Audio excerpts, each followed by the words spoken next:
Hello, and a big warm welcome to the Guardian Doula's Diary podcast.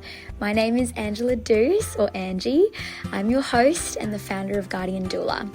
I'm a certified birth and postpartum doula and childbirth educator based on Sydney's Northern Beaches and serving women and their families all throughout Sydney. This podcast is an honest collection of the stories and experiences of birthing women and the professionals that support them to empower, equip, and inspire us all. Let's get into it. Super quick reminder about my workshop. It is called the How to Have a Positive All Natural Birth online workshop. It's going to be an hour long, and in this workshop I'm going to be giving you the exact blueprint that has gotten such incredible results for all of my clients. I think, so many women tell me that they really want to have a birth that is all natural and that is empowering. This is like the thing that I constantly hear. And unfortunately, the reality is that it's really, really rare that this happens, especially in a hospital setting. And we know that it's either 97 or 98% of women give birth in hospital in Australia. So the majority of women are giving birth in hospital, and then the vast, vast, vast majority of those women are not having unmedicated physiological births, right? Like, there is so much unwarranted medical intervention, and it can be a really, really tough system to navigate. So in this course, I'm going to be teaching you all about the things that you can do, the practical, actionable steps, not just like fluffy information, but it will be very, very actionable, and it's going to make a serious difference to your birth. I am very confident that it will. So I'm very, very excited to be doing that and to be releasing that. It's going to be happening on the 21st of November. If you can't make it at the live time that the workshop is happening, then it will be recorded. So you can still buy a ticket and I'll send you the recording. So don't stress about that if you can't make it. Definitely still buy a ticket. And I am also offering, so there's the standard ticket where it's that hour workshop that I've just spoken about, but there is also a VIP ticket option, which will also get you access to a Q&A that I'm going to host afterwards. And in that Q&A, you can ask me any questions that are on your mind. If you have a unique situation, or if you're wondering about something in particular and you want to pick my brain and also listen to other people pick my brain, then the Q&A session is going to be amazing. And the VIP ticket holders will also get a really great workbook that's going to have lots of extra resources, information, activities. So it's going to be very, very value packed. So make sure that you don't miss it. Literally go and get your ticket now, because you're running out of time. It's happening very, very soon. And I know it's going to make a huge difference to your birth. When it comes to birth, if I have learned one thing throughout my own birth experiences, and also just in my professional experience as a doula, working with women all the time, supporting births, it is that when it comes to birth, knowledge is power. I cannot emphasize that enough. And you may be listening to this and feel like you're pretty informed, but the reality is that you don't know what you don't know. Oh my goodness, if I could go back in time knowing everything that I know now after being a doula for 5 years, and I could go and sit down and be like, oh my gosh, these are all the things that you're missing out on and that you need to know, and these are your knowledge gaps, I would have had very, very, very different experiences. So learn from my mistakes, make sure that you put the things in place to give yourself the best possible chance at having the birth of your dreams, and I really, really hope to see you there. Okay, today I am going to be sharing one of my birth stories, which I'm excited for because I've been asked so many times to share my birth stories. I feel like there is no way I can possibly sum up all 4 of them in a way that's going to actually be helpful and give you, some kind of valuable takeaway. So I thought, I might just share them one at a time. I don't know, maybe I'll just share one and then lots of time will pass before I get round to the others. I don't know, we'll just see how we go. But as a starting point, this is my birth story from my first birth with my son, Malachi. We call him Mally for short.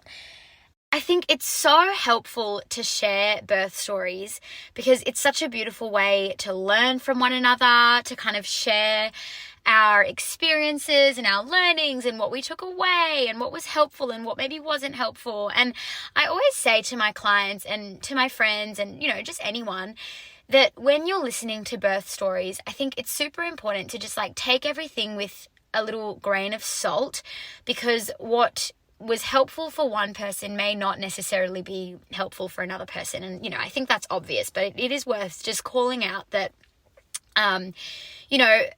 what I found hard or what I found good may be very different to your experience. Like, I think that's the nature of birth, from woman to woman, and then also from birth to birth. Like, I've had 4 super varied birth experiences. All that to say, I hope you can get something out of this. I really want to hone in on some big mistakes that I made actually in my first birth. And my hope is that in sharing these mistakes, you will learn from my mistakes and hopefully not learn the hard way by making these mistakes yourself. So I'll first start by sharing the mistakes that I made. And then I'll kind of go into the birth story itself and explain the ins and outs of what went down and how it all unfolded.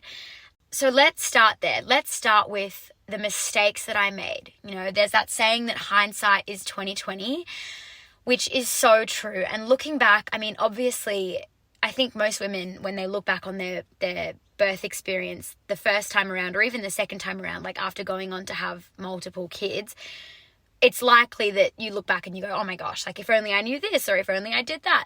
And I think for me, that is the case too, but it's like 100 times more intense because of the fact that I literally work in and around birth constantly.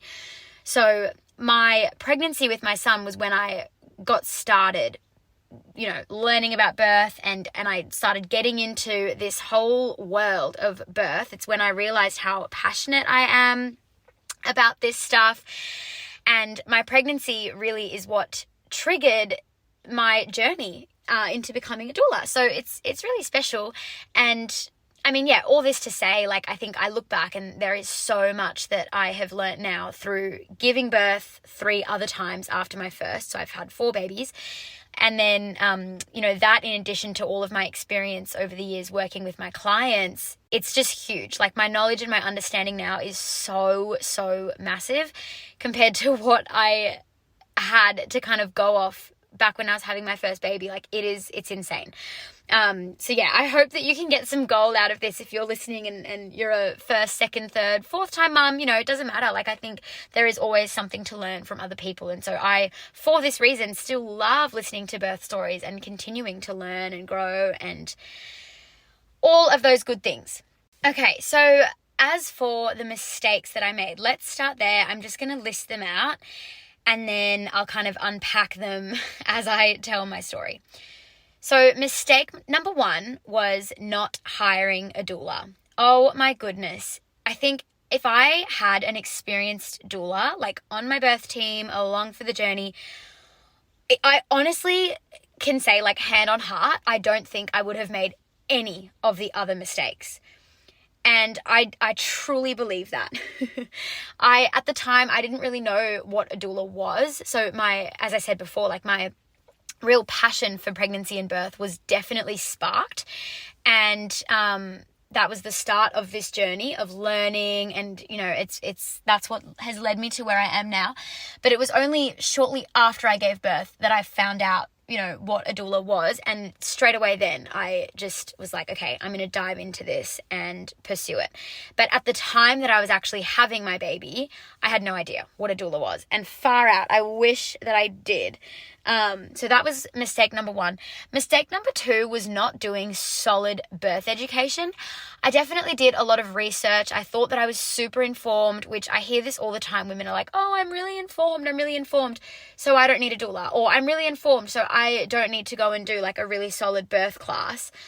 Oh my gosh. I've said before in a podcast, like, if you think you're so informed that you don't need a doula, that shows me that you're far from being so informed. It means you actually have no idea what's going on, because I think if you were super informed about birth, about the system, about how these things work in our current climate, you would know that having a birth doula is like pretty much a non-negotiable if you are someone who wants a natural birth, particularly, and especially if you're giving birth in the hospital. It, now knowing what I know, it baffles me that people think they don't need a doula. When we look at the rates of intervention, when we look at the rates of birth trauma, when we look at even just the prevalence of things like obstetric violence and how common that is, it blows my mind. Anyway, that was mistake number 1, was not hiring a doula. Mistake number 2, not doing solid enough birth education. Mistake number 3 was naturally inducing myself, which I say in like air quotation marks, because now I know that there is no such thing as naturally putting yourself into labor. I shout this from the rooftops now with my clients. Anyone who tells you to go and get acupuncture to put yourself into labor, or go and drink like the midwife's brew, right? So that's the smoothie with castor oil. And this is what I did, and I'll explain my experience. Anyone who is telling you to do that, oh my goodness, they have no idea. The cascade of intervention that this leads to is huge, and it's not something that you can afford to ignore if you want a natural birth. So that was certainly a mistake. Going to the hospital too early was a mistake. Also not addressing my fears beforehand was a big mistake. I didn't really realize that I had fears around giving birth. I think being scared of ending up having a cesarean was a big one for me, and I really didn't even realize that that was like in there before I was even in labor. And then my other mistake was birthing in the hospital, which almost wasn't a mistake because I did still have like a relatively positive experience. But similar to my comment before about like if I had had a doula, none of this would have happened.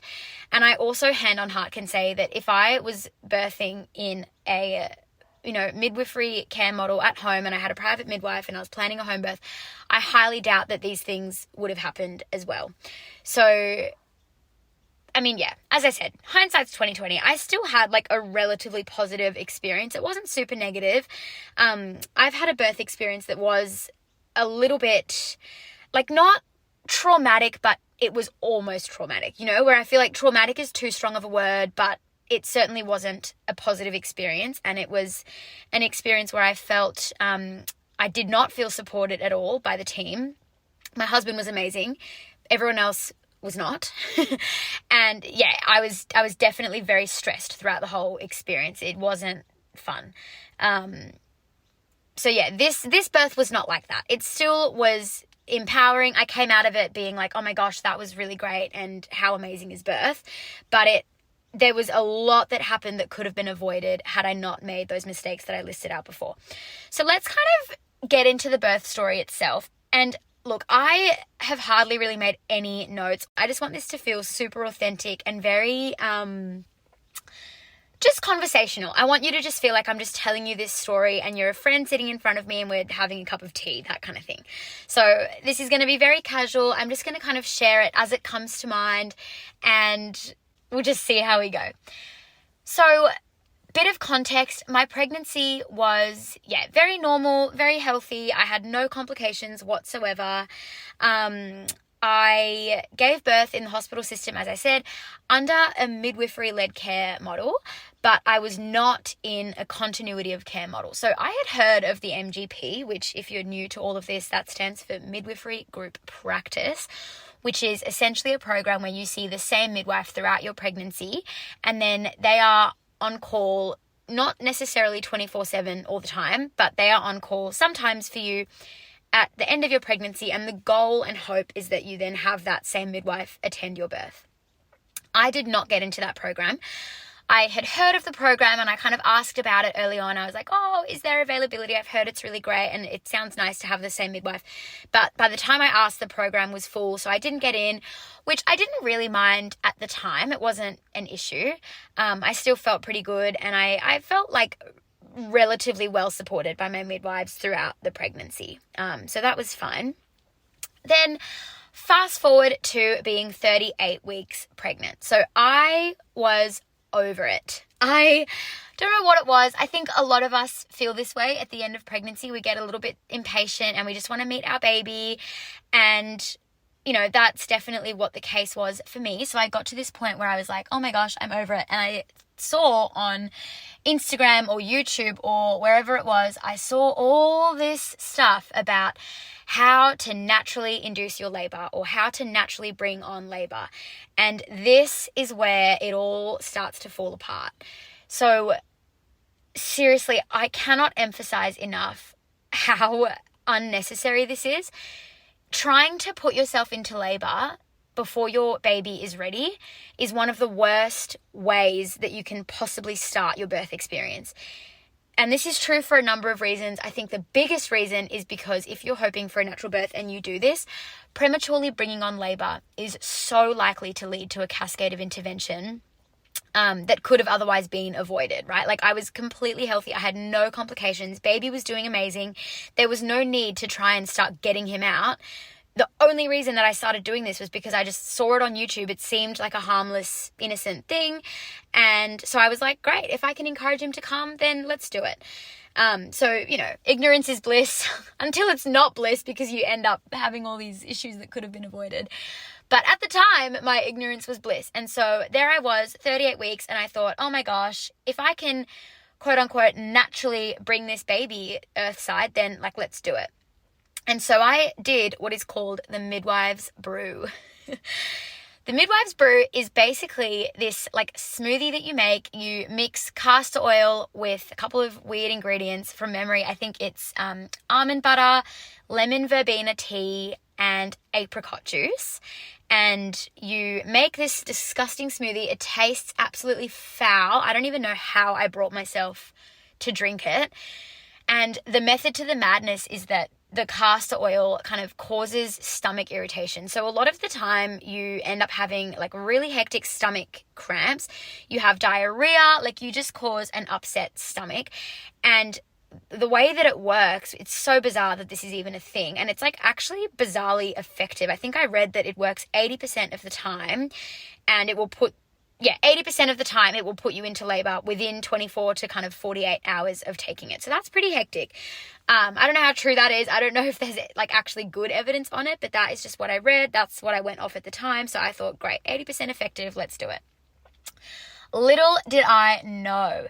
So when your stomach starts to cramp like crazy, it kind of, because you are now cramping and your stomach is near your uterus, this is the idea. The idea is that it will then stimulate uterine contractions as well. And so then you put yourself into labor, right? That's the method to the madness. So I did this. I took this smoothie. I think I was bang on 38 weeks, literally 38 weeks and 0 days. I was freshly 38 weeks and I was right, let's do it. So I did it, and it absolutely worked. I remember I was at my husband's family home and I drank the smoothie. I think he went off to work. He was doing PT shifts at that time. So he went over the road, did his PT shift or whatever. And we're really close with both sides of our family. So we were just hanging out, and he's one of 5 boys. And in those days, my husband and I were the first to get married out of all of his brothers. So in those days, a lot of the boys would be at home with their girlfriends, or if they were single, whatever, everyone would just hang out at my husband's family's house, at his parents' house. That was just the place to be at the time. And so I was hanging out with everyone. It was, I don't know, maybe 5 o'clock or so in the afternoon. I took the smoothie and we were all hanging out. He came back from work from memory, it was 8 o'clock roughly, because I remember we kind of tossed up, should we watch a movie or should we not? Everyone was together and we thought, yeah, let's watch a movie. So we put a movie on, and I remember around 9 o'clock, I started to feel some contractions, and we were watching the movie and I was like, ooh, I reckon this is working. So I got super excited. We finished the movie. It must have been 10, 11 o'clock, something like that. And I thought, okay, let's go home. I'm having these contractions. This is really exciting. And so this was the start of my labor. So we went home and I tried to go to sleep, but because I had taken this stupid midwife's brew, I was in a world of hurt. I had the works. I had diarrhea. I was my tummy was so sore. I was having the actual contractions. The contractions themselves were still relatively mild because it was early on, but the cramping in my tummy and the feeling of just the stomach upset was really awful. And I could definitely distinguish between that sensation of having a sore tummy versus the uterine contractions. The tightening of my uterus was very different. I could kind of tell what was what. And Absolutely. Like, that midwife's brew caused a whole lot of discomfort for me. And I think one of the tips that I always give to my clients is to sleep as much as you can through your very early labor. Like, when you are just getting contractions and you just feel like your body's starting to go into labor, one of the best things that you can do, among other things like staying hydrated and whatever, is going to sleep. I always am not like annoyed, but I hate the advice that people often get of like, oh great, you're going into labor, go and like do all the things to try and make your contractions stronger. It's one of the worst things that you can do. I think, if your body wants to have a baby and your body is going to go into labor, you don't need to go and like try and make your contractions stronger. Like, that baby will come. Those contractions will come.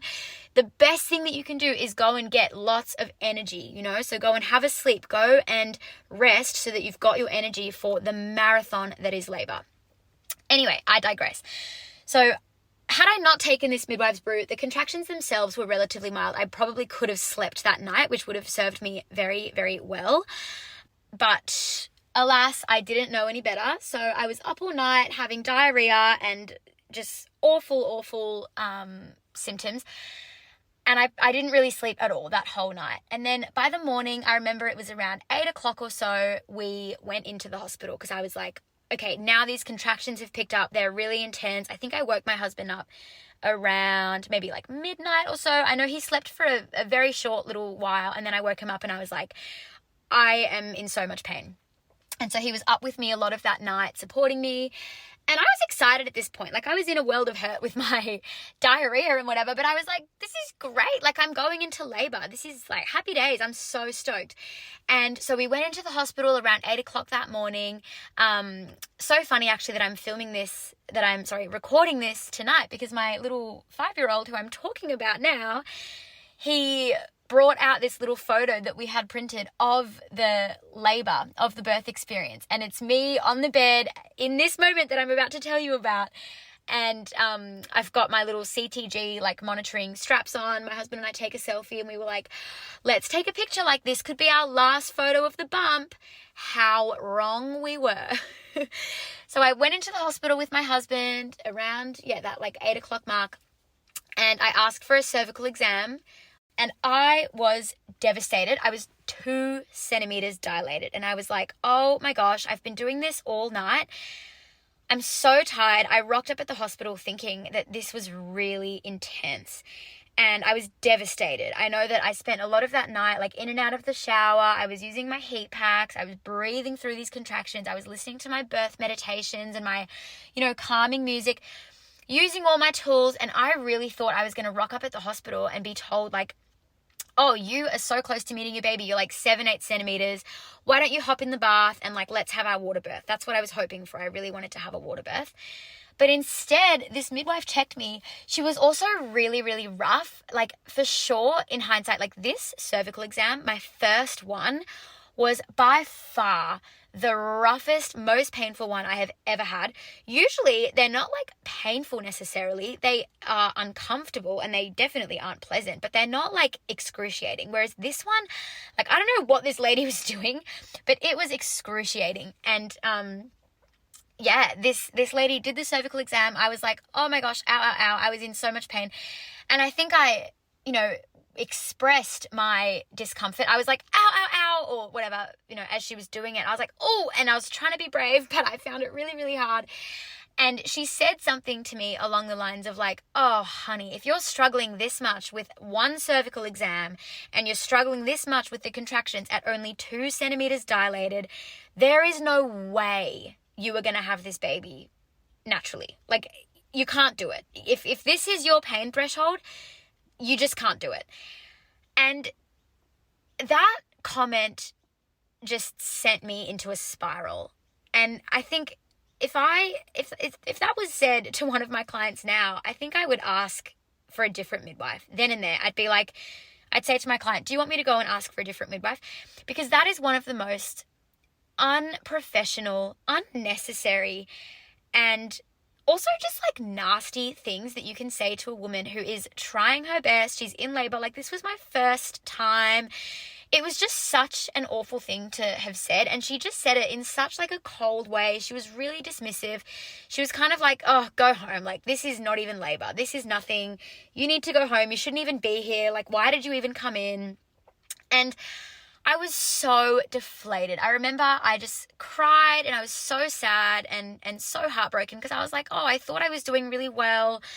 Maybe I can't do it. I'm only 2 centimeters and I've been doing this all night. What the heck? And I had no idea at that point that generally speaking, the first kind of 4 centimeters or so, they tend to be the slowest. And it's not always the case, but usually kind of 0 to 4 centimeters tends to take the longest, and then it gets a little bit quicker from there.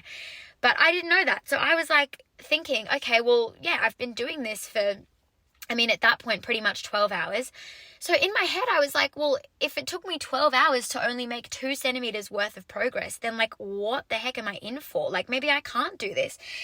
And so I went home, and also I think one of the other annoying things about going into the hospital too early is that like either you get sent home and then now you're doing that drive back and forth more times than you would have otherwise had to. And the drive tends to be one of the most uncomfortable parts of your labor because you can't move around freely. You can't really listen to your instincts. You can't oftentimes I find being on all fours and leaning forward, that's one of the most comfortable positions that I usually get into when I'm in labor. And when you're in the car, it's very hard to be on all fours when you're sitting on a car seat.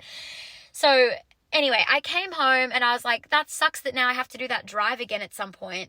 I felt like my confidence had been completely undermined because everything that I knew about birth was like that it was important to follow your instincts, which is so true. And I think had I had a doula, I think she would have helped me to find that sweet spot of when the right time is to go into the hospital. And this is a big thing that I help my clients with, is like navigating when the right time is to go in. But anyway, we came home. I was beside myself. I labored all day the rest of that day. It got to like 4 o'clock that afternoon. Things had become more intense again. So I went back into the hospital. I had been in the shower all day again, kind of just using the same techniques. And then my husband and I went back to the hospital around 4 o'clock.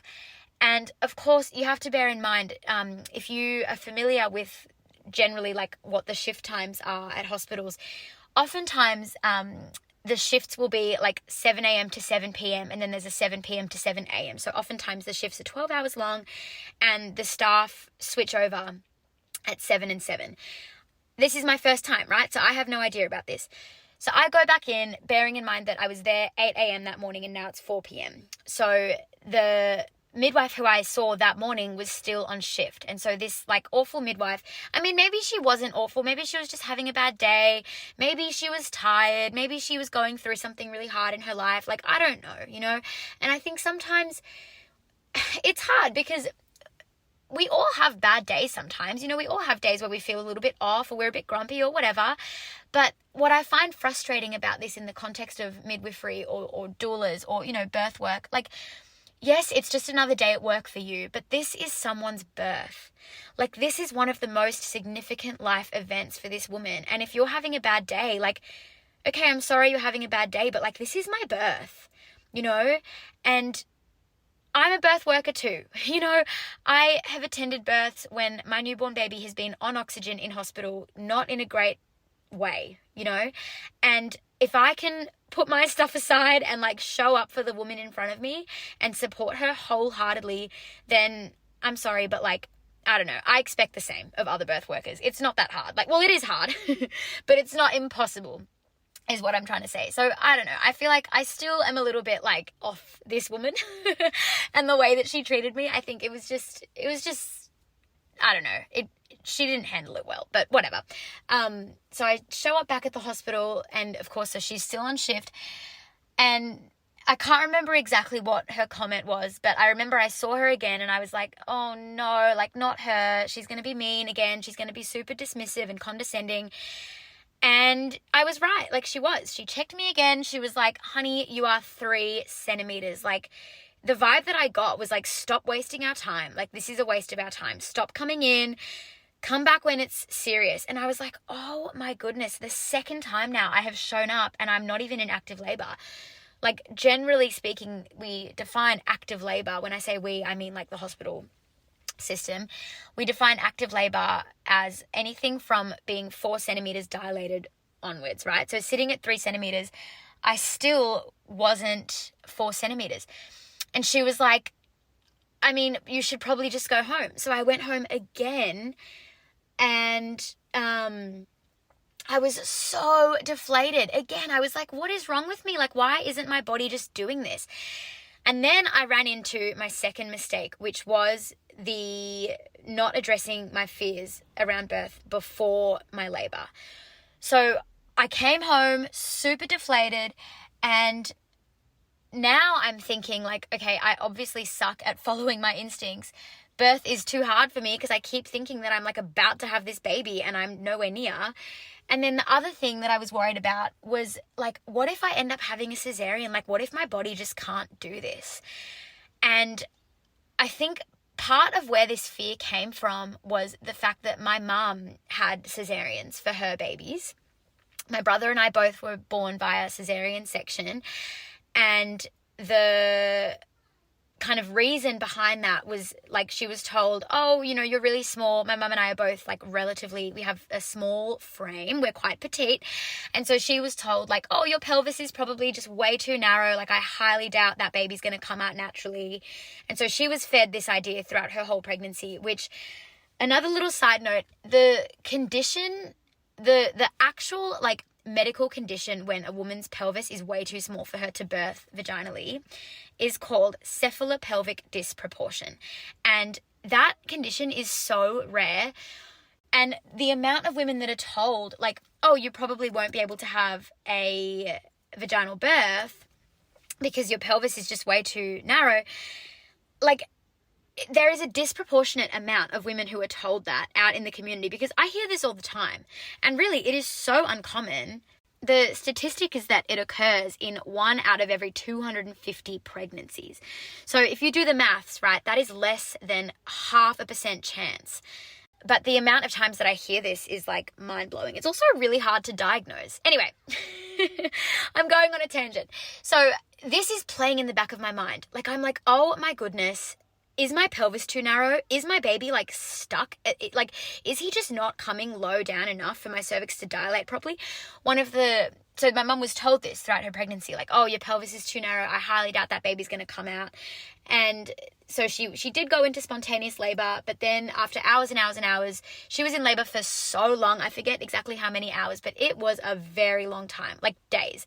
And they called it. They were like, look, we're going to just call this failure to progress. I think she never made it past like 2 or 3 centimeters. And then they called it and she had a cesarean. And this was playing on my mind. I was like, oh my gosh, history is fully repeating itself. Like, this is going to happen to me. I've done all this work. I've been in labor for really long. I was now coming up to almost like the 24-hour mark.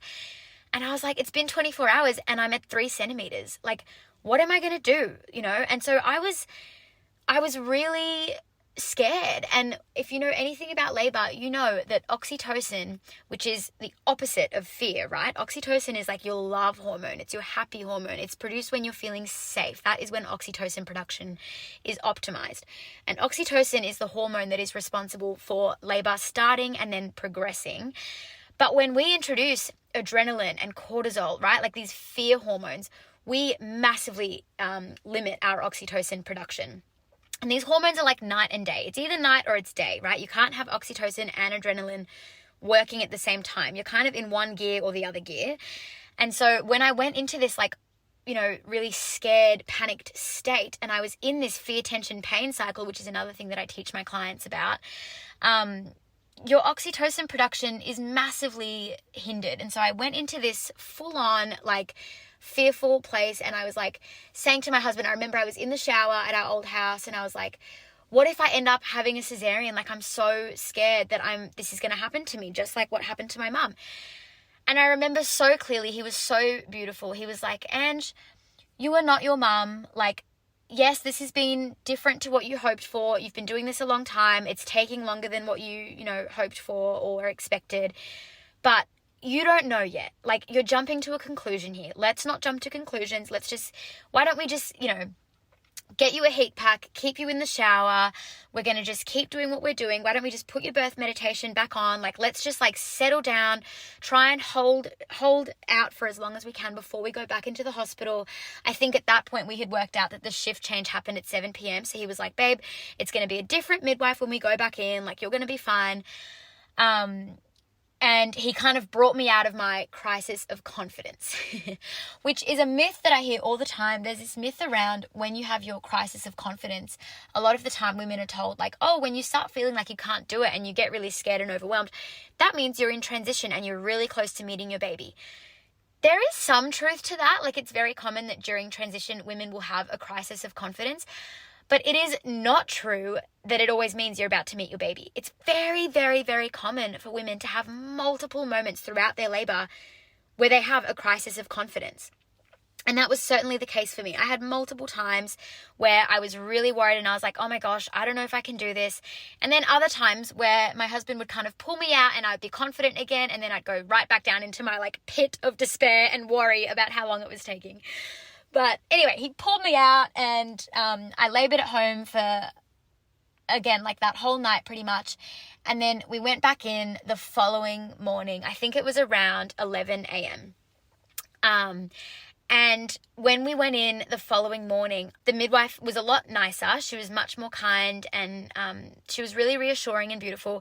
But I asked for another cervical exam and she was like, yep, you're about 3.5 centimeters. I could stretch you to a 4, but like I'm calling it 3.5. And again, I was like, are you kidding me? Like, I have been doing this for days and I'm just getting nowhere. I was so tired. You have to bear in mind, like at this point, I haven't slept for 2 days, right? Like, I was still hoping for a natural birth. I still wanted a totally unmedicated water birth. That was my hope. Anyway, so I came in. And now I've gone 2 nights without sleep and I was exhausted. Anyway, she checked me. She was like, yep, you're about 3.5 to 4 centimeters. Why don't we just admit you? Like, you're so close to being in active labor. You've literally come in here twice and we've sent you home. Like, do you want us to just admit you? And I was like, oh my gosh, yes. It felt so good to finally be told, like, look, you're so close to being in active labor. Why don't we you can stay. I just remember feeling so relieved. Definitely felt a lot calmer and a lot more safe with this new midwife. She was way nicer. She was just warmer, a little bit more gentle, a little bit more compassionate. And I just felt like I was like in really good hands with her. And so long story short, I kind of just continued on like that, just laboring and laboring and laboring. This middle bit is kind of blurry. I remember I got into the bath at some point and I forget if I had cervical exams or where I was up to. I got into the bath and I think I only got into the bath like that night. And I was using the shower. I was kind of just doing all the things, continuing on as I was doing at home, but just like at the hospital.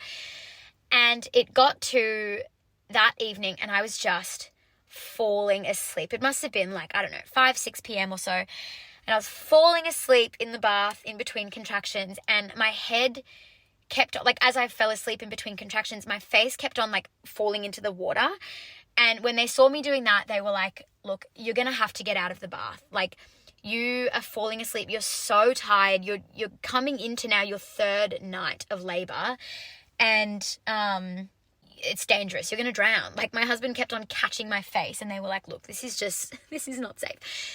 So they got me to get out the bath. I was like, oh my gosh, I can't get out the bath. If I get out the bath, I'm not going to be able to handle the pain. Like, I just don't think I can cope if I'm not in the warm water. Like, the warm water was my lifeline at this point.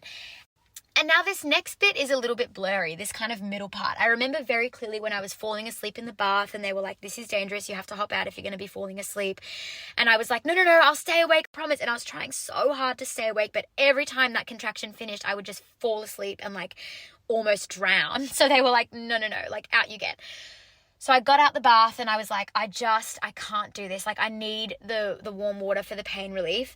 I can't remember if I got back into the shower and tried that. I think maybe I did, and I was just too tired to be standing up. And even at this point, I remember like being on all fours was too hard. Even like sitting up on a birth ball or on the stool in the shower was really hard. I just felt like I needed to lie down, but lying down was super uncomfortable. And again, big crisis of confidence. I was like, I just am so tired. Like, I have now been up for 2 nights and 2 days straight having these really intense contractions. Oh my gosh, huge detail that I forgot. My baby was posterior this whole time. I can't believe I forgot to mention that. He was posterior literally the whole time. From the very first time I went into the hospital and they checked me and they were like, you're only 2 centimeters, honey. Like, good luck if you're struggling now. When she checked me, she was like, yeah, this baby's posterior.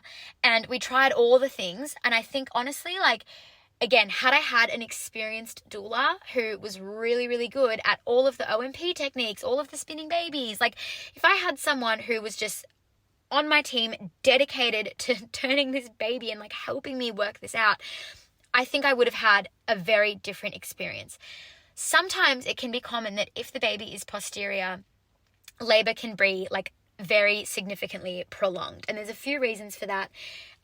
It also depends on the flexion of the baby's head, which kind of just means like the angle of the baby's head and their face and their little chin and like how things are facing and how things are positioned. But if you can imagine like the baby's head on the cervix, depending on the angle and the position of that baby's head on your cervix, if there is not a great amount of surface area kind of pushing down on your cervix and helping dilation to happen, then of course, you know, the contractions are going to be that little bit less effective at helping your cervix to dilate. And so that was definitely the case for me. They were like, look, this baby's head is not in a great spot on your cervix. Like, anyway, so I think they must have checked me again when I got out the bath, and I don't remember what the number was. It might have been like 5 centimeters or something. I remember I was devastated again. I was like, why is this taking so long? In hindsight, my theory as to why this took so long was like, number one, he was posterior, right? But also it was this midwife's brew. One of the common things that we see when we bring labor on prematurely, you know, before your body's ready, is that it can sometimes take really, really long to progress because your body wasn't quite ready for it. Like, you have unnaturally started a process that wasn't supposed to start yet, you know? So your body's like, oh, what are we doing? Like, why is this going on? And I see this and hear about this like relatively commonly. Anyway, so I'm out the bath. I am really struggling with the contractions and I'm like falling asleep, can't even stand up straight. I am exhausted. And I remember they were measuring the strength of my contractions with the like CTG trace, and they were like far out. Like, even earlier on, I think when I came in the second time, they commented that my contractions were really solid. Like, they were like, you are having strong, consistent contractions. These are proper contractions. Like, I don't know why your cervix just won't dilate. And honestly, I put it down to, I put myself into labor before my body was ready and before my baby was ready, and his position just was not favorable. So yes, at that point I was like, I just get me the epidural. Like, I can't do this. That was the first time I asked for the epidural. And I think my husband was like, oh babe, like, see how you go. You can do it. You're a warrior. You're amazing. But I was just like, do you know what? Like, thank you so much for believing in me. But at this point I'm done. Like, I am so done. I just am exhausted. And so they called in the anaesthetist and I got my epidural. As soon as it kicked in, I just fell asleep. I slept for a couple of hours and I literally woke up something like, I don't know, an hour or two later, and bang, I was 10 centimeters, which is crazy. It just shows, like, sometimes, you know, there can be a place for an epidural. And I did have a positive experience with it that first time around. I think it really was like a bit of a saving grace. I went on, when I say that my second birth was the best one, that was a totally physiological birth. I had not one intervention whatsoever, and it was a much better experience, but she wasn't posterior and the labor was much faster. I didn't like put myself into labor. It was a completely different experience. She was literally out in 2 hours. So that's actually what they call a precipitous labor. That's like when the labor's like so fast that it's almost too fast. It's like actually not ideal how fast it was. Anyway, so I get my epidural, I sleep, I wake up, I'm 10 centimeters and I'm ready to push. And I'm like, oh my gosh, yay. Like, this is so exciting. I'm finally going to meet my baby.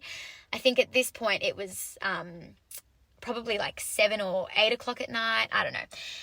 It's such a blur. It's such a time warp, I think, that you go into.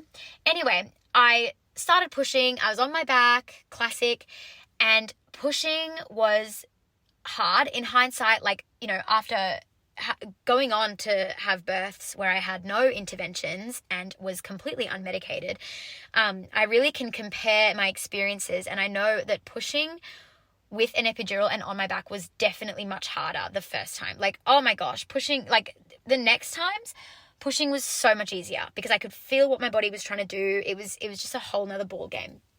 Anyway, so I'm pushing. It was taking forever. I didn't really know what to do because I couldn't feel properly. I could feel a little bit, like I still could feel when I was having a contraction, but in comparison, again, like when I think about the clear and sheer uncontrollable urge to push when I was unmedicated, like there's nothing like that. Like, you know what your body's trying to do when you're unmedicated. Anyway, so I'm pushing. Pushing took ages. I can't remember exactly how long. I don't know. They were like, look, you've been pushing for a long time. Baby's getting distressed now. We really recommend an episiotomy. And so I had an episiotomy done. They were about to bring out the forceps. This also gets blurry, and I might be remembering it wrong. I can't remember if they tried to get him out with forceps. But from memory, they gave me the episiotomy, which was something that I really didn't want. But at this point, I feel like I had just been like so, like worn down. And I was so tired. Like, I am literally now on night 3 of no sleep. So I was like, whatever, just do whatever you need to do to me. Like, I don't care anymore. And so they gave me the episiotomy, and then they were trying to use forceps, and I think it wasn't working. And so then they were like, okay, we are going to use the vacuum to get this baby out. And I was like, okay, I'm going to race them. Like, I really don't want this vacuum, and I really don't want those forceps coming back anywhere near me. And so I remember pushing down really, really, really hard. I just went for it, absolutely sent it, and pushed like my life depended on it.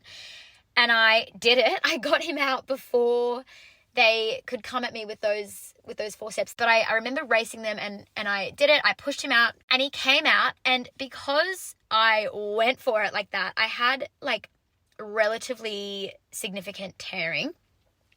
Definitely wasn't like 4th degree tear or anything like that. But it was significant enough that I did require some substantial stitching up. It felt like an eternity that they were stitching me up for. And so, yeah, I remember that happening.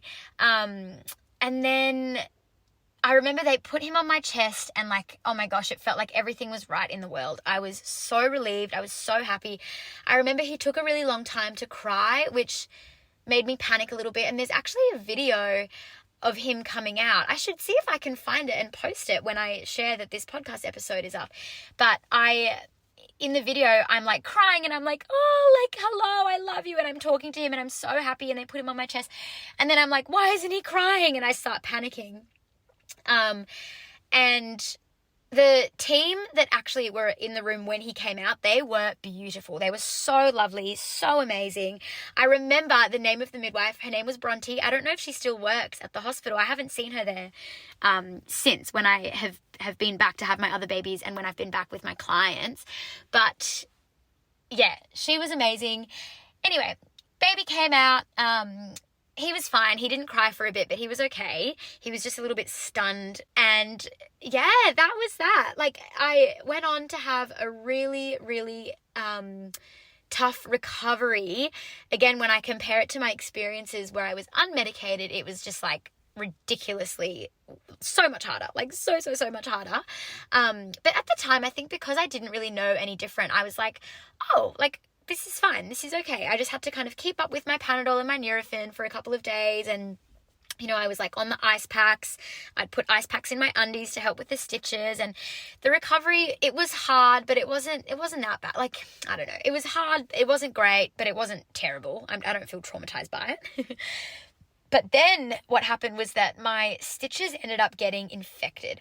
So that threw a little bit of a spanner in my postpartum works. So I had to go back to hospital to have my stitches checked or fixed, or can't remember exactly what happened to my stitches. And when I had to go back in for that, it ended up that Mally got a staph infection, like an eye infection, from the hospital. So that was annoying. That was then a whole nother thing. Breastfeeding was quite tricky the first time around as well. I think I just had no idea what I was in for. Maybe we can add that actually to my list of mistakes, was not preparing for breastfeeding. I think it's a mistake that's actually really common, is that we so often focus on the birth and then we forget that like there is this entire postpartum experience waiting for us on the other side. And I just didn't put near enough thought into that. Okay, sorry, this is me. I'm editing this episode at the moment and I've realized that I left out such crucial information. So I just wanted to quickly film a little clip to insert to explain the missing pieces of information. So at the end, just to kind of help understand the context of these timestamps, when I said how I got out of the bath and I was falling asleep and everything was falling apart and whatever, I couldn't stay awake and they were worried about me drowning, that was around hour 49 of labor. Then my son was born at hour 53. So from when I got out of the bath to when he was born, it was only about 4 hours or so. I remember that he was born at something like 9:50 p.m. So when I took this awful smoothie, it was, I think I said like 4 o'clock or so on day 1. And then I labored all that night, labored all the next day, labored all that night again, labored all that day. And so it was night 3 at almost 10 p.m. that I gave birth and that he was born. Just wanted to add that in because I completely forgot to say that. And I feel like it's kind of an important little piece of the timeline. So the whole labor, start to finish, was like 50 something hours. It was quite long. Anyway, I will go back to my initial clips that I recorded. That is my birth story. That is the birth of Mally. Honestly, it was, all in all, like, it was a relatively positive experience. I didn't hate it. I didn't feel traumatized by it. I actually had a really, like, it was hard. It was probably one of my hardest labors just because of how long it was and how painful it was. I think, like, those contractions, having a posterior baby versus then going on to have babies that were not posterior, like, it was very different. So props to you, mamas. Like, if anyone is listening to this and you had a posterior baby, oh my gosh, I am just sending you a big hug because it really was like a whole nother thing. But yeah, that's my birth experience. So, I mean, I hope that you can learn from my mistakes. To kind of recap, I think, not hiring a doula. If I had an experienced doula on my birth team, she would have made sure that I didn't make those other mistakes, which were not doing solid birth education, not trying to put myself into labor when there was no need for it. Like, I think certainly, if something went wrong and I was facing a medical induction, then absolutely, these natural, again, air quotation marks, because there's no such thing as naturally making your baby come out. It's a very unnatural thing to do. But these what we call natural induction methods, they're certainly like going to be more gentle on your body than a medical induction of labor when, we're getting put onto a Syntocin drip. But if you are someone who is having a healthy, normal pregnancy, oh my gosh, it's like the worst thing that you can do.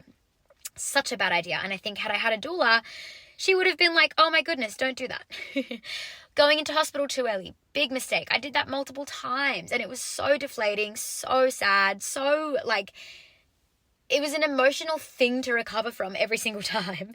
And then also really uncomfortable driving there. And I think the other side of this, if you don't get sent home, I don't know if I said it before, but the other side of going into the hospital too early is that, let's say you don't get sent home, but like now you're on the clock, you're on the hospital's timer. You're going to be watched like a hawk. You're probably going to have all sorts of interventions coming your way that could have been avoided had you just labored at home for your early labor. So that was a mistake that could have been avoided had I had a doula. And then the not addressing my fears beforehand one, so massive. I make such a big point. It's one of the first things I do with my clients. In our first session, we go over any fears that they have. And I have a resource that I've put together where it really helps you to kind of challenge, because a lot of women will be like, oh, like, I don't think I really have any fears. I don't think there's anything that I'm like, worried about, or apprehensive about. But then I pull out this resource that I've made, and it's this activity that we go through together to kind of pinpoint, like, is there anything that you are fearful of subconsciously that maybe you're not super aware of? Maybe it's not front of mind, but it is there. And I've actually never, ever, ever had a client, when I do this exercise with them, I've never had a client be like, nah, I don't relate to any of those. I genuinely have absolutely nothing that I'm nervous about or concerned about. And I get the partner to do it as well, because it's really important that you guys are both going into your birth experience confident. You know, again, bringing up that fear, tension, pain cycle. Like, the way that we don't fall victim to the fear, tension, pain cycle is by cutting out the fear, right? Like, if the fear isn't in the equation, then the tension and the pain thing is completely like disarmed. So that's really huge. And I make a really big point of doing that with my clients beforehand. I think if I had realized that I was holding on to this like subconscious fear that I was going to have a cesarean because my mum did, then I could have done the work to kind of not suppress that, and instead address it. And then it wouldn't have come and bitten me in the butt so much during labor. And then my other mistake, birthing in hospital, I just think like for low risk women, the research and the statistics show that home birth is the safest thing. And there is this huge misconception out there that home birth is like this weird, dangerous thing that hippies do, and that it's really silly and it makes no sense. It actually makes a whole lot of sense, and it's probably the best model of care for you if you are low risk. If you are a healthy woman having a healthy baby, there's really no need for you to give birth in the hospital, and continuity of midwifery-led care is like the gold standard. So yeah, I feel like to kind of add in a little bonus lesson that I learned would probably be that I should have just had a home birth. I would have saved myself a whole lot of struggle. But that's my birth story. Honestly, like, I did come away from it positive. Like, I still enjoyed it. I thought that it was really cool. I was so proud of myself afterwards. I thought that I was like the strongest woman ever. I was like, oh my gosh, I can't believe I did that. Yeah, that's was what my experience was. I hope that you got something out of this and that it was helpful, or even if you didn't necessarily like take anything away from it, I hope that it was just fun to listen to. I'll chat to you soon. See you in the next episode. Super quick reminder about my workshop. In this workshop, I'm going to be giving you the exact blueprint that has gotten such incredible results for all of my clients. The things that you can do, the practical, actionable steps. Oh my goodness. If I could go back in time knowing everything that I know now after being a doula for 5 years, and I could go and sit down and be like, these are all the things that you're missing out on and that you need to know, and these are your knowledge gaps, I would have had very, very, very different experiences. So learn from my mistakes, make sure that you put the things in place to give yourself the best possible chance at having the birth of your dreams. And I really, really hope to see you there. Thanks for joining us for this episode. I hope you enjoyed it. If you did, please leave a rating or a comment, and I can't wait to see you back here for the next one.